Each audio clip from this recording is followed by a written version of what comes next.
Au Nigeria, l'ancien président de la Cour suprême Walter Onnoghen a fait appel de sa condamnation à 10 ans de suspension de toute fonction publique pour corruption. Il a été condamné dans un procès dénoncé par l'opposition.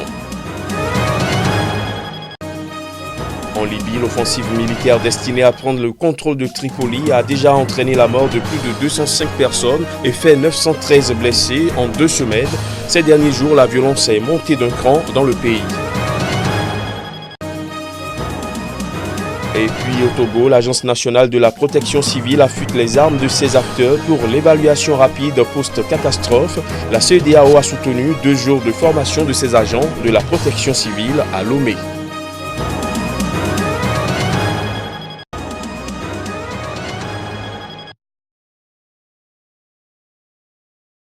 Walter Onnoghen a été condamné jeudi à 10 ans de suspension de toute fonction publique pour corruption par le tribunal du Code de conduite qui statue sur les affaires impliquant des agents du service public. Mais ses avocats ont annoncé ce vendredi que l'ancien président de la Cour suprême du Nigeria a fait appel de sa condamnation. Dans son appel déposé peu après le jugement, Walter Onnoghen a soulevé 16 raisons pour lesquelles il conteste la décision et demande à la Cour d'appel de ne pas en tenir compte et de l'acquitter. L'ancien président de la Cour suprême avait plaidé non coupable des 6 chefs d'accusation pesant contre lui, notamment pour des affaires de fraude et de corruption. Dans ce procès dénoncé par l'opposition comme politique, le tribunal a également ordonné que l'argent découvert sur ses comptes bancaires en devises étrangères et qui n'avait pas été déclaré, contrairement à ce qu'exige la réglementation, soit confisqué par le gouvernement. Le juge avait été suspendu de ses fonctions environ 1 mois avant les élections présidentielles et législatives du 23 février dernier par le président Muhammadu Buhari en personne, contrairement au principe de séparation des pouvoirs. La décision avait provoqué la colère de l'opposition et de nombreux magistrats.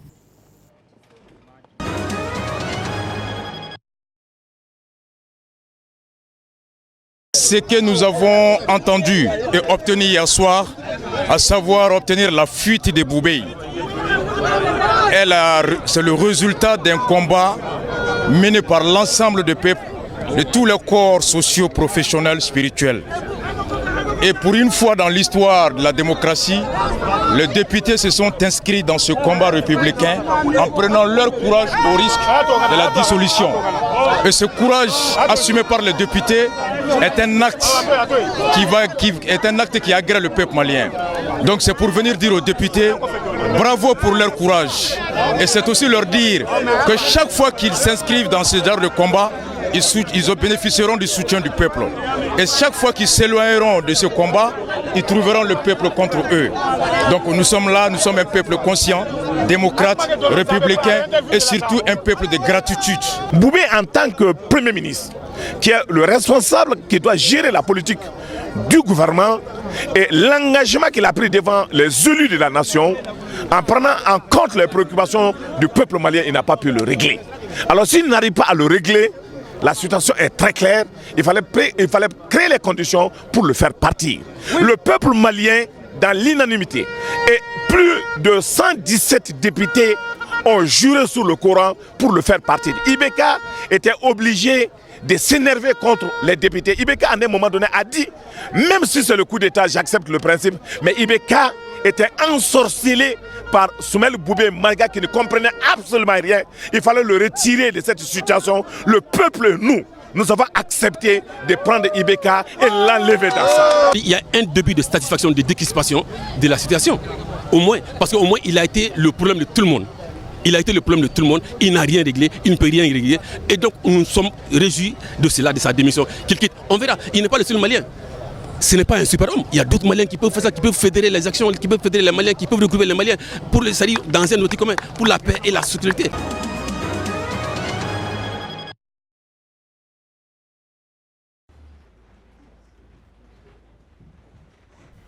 Depuis le début, Moïse Katumbi a toujours clamé son innocence dans cette affaire de spoliation d'immeubles.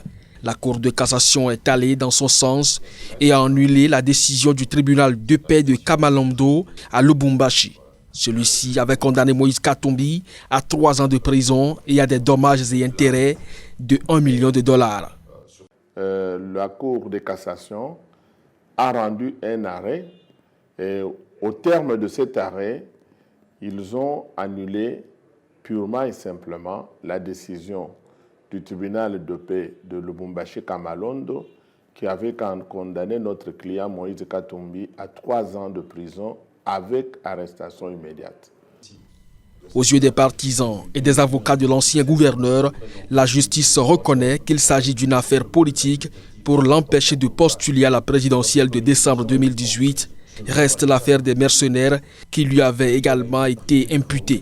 Elle n'inquiète pas Maître Barthélémy Mumba, pour qui la justice libérée des pressions et des influences maléfiques va dire le droit et va encore donner raison à Moïse Katumbi en disant que c'est une fausse affaire de mercenaires.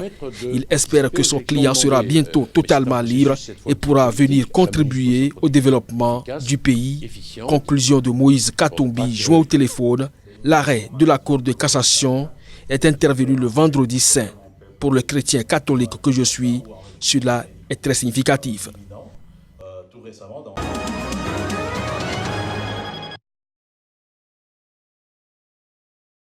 Lancée le 4 avril dernier, l'offensive militaire du maréchal Haftar en Libye a consisté en des accrochages quotidiens, pour l'instant circonscrits à certains quartiers de la banlieue sud de Tripoli.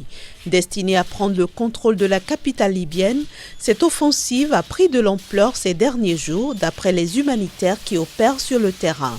En 2 semaines, elle a coûté la vie à plus de 205 personnes, tandis que 913 autres ont été blessés.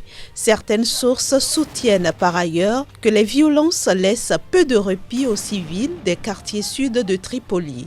Le chef du bureau de coordination des affaires humanitaires de l'ONU précise que les gens ont peur, ils sont confrontés à un combat qui persiste, un combat qui se passe dans les quartiers autour d'eux. Les quartiers les plus touchés sont Abu Salim, Ain Zara, Al-Rabi ou encore Al-Swani. Tous situés à plusieurs kilomètres du centre-ville, dont certains à cheval entre la capitale et sa banlieue. Face à ce spectacle désolant, le gouvernement d'union nationale basé à Tripoli a émis un mandat d'arrêt contre Khalifa Haftar. Pour sa part, l'émissaire de l'ONU en Libye a mis en garde contre un embrasement généralisé de la situation sécuritaire. À l'en croire, le gouvernement d'union nationale de Fayez al-Sarraj œuvre pour le lancement d'un mandat d'arrêt international par la Cour pénale internationale à l'encontre de Khalifa Haftar, accusé de crimes de guerre.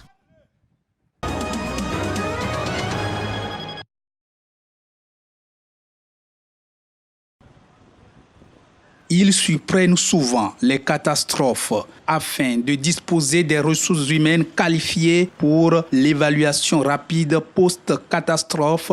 L'Agence nationale de la protection civile a initié une formation à l'intention des acteurs nationaux togolais. C'est une formation qui concerne les acteurs nationaux sur les évaluations rapides après la catastrophe. Alors, qu'est-ce que nous appelons évaluation rapide après la catastrophe? Comme vous le savez, lorsqu'il y a une catastrophe, il faut rapidement faire les évaluations pour pouvoir aller au secours des probables victimes. Les catastrophes surviennent quand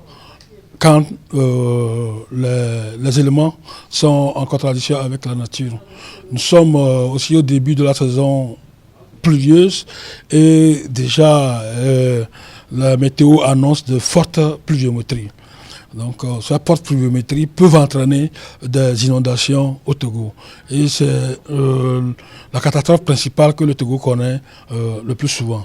Donc, mais ce n'est pas à cause de ça, mais c'est dans le cadre de se préparer à faire face à toute catastrophe, que ce soit l'inondation ou les épidémies ou autres catastrophes. 3 préoccupations ont été visées dans la préparation des communications devant enrichir cette formation. Comment on fait l'évaluation, il y a combien de types d'évaluation et pour aboutir à la fin sur une fiche d'évaluation commune que les acteurs nationaux doivent utiliser lors de probables catastrophes que nous pouvons connaître ou que notre pays peut connaître dans les jours et les années à venir. Pour faciliter l'évaluation rapide post-catastrophe, les populations doivent fournir des informations fiables aux agents enquêteurs.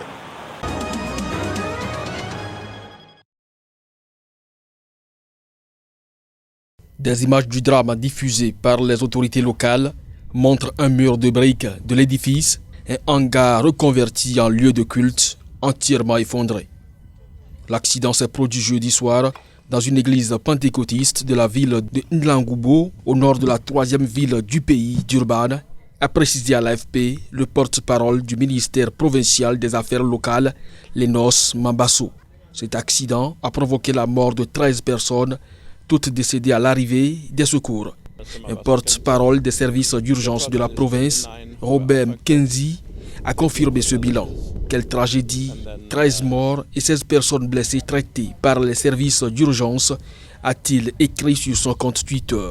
Les 16 blessés ont été hospitalisés, certains dans un état qualifié de très sérieux.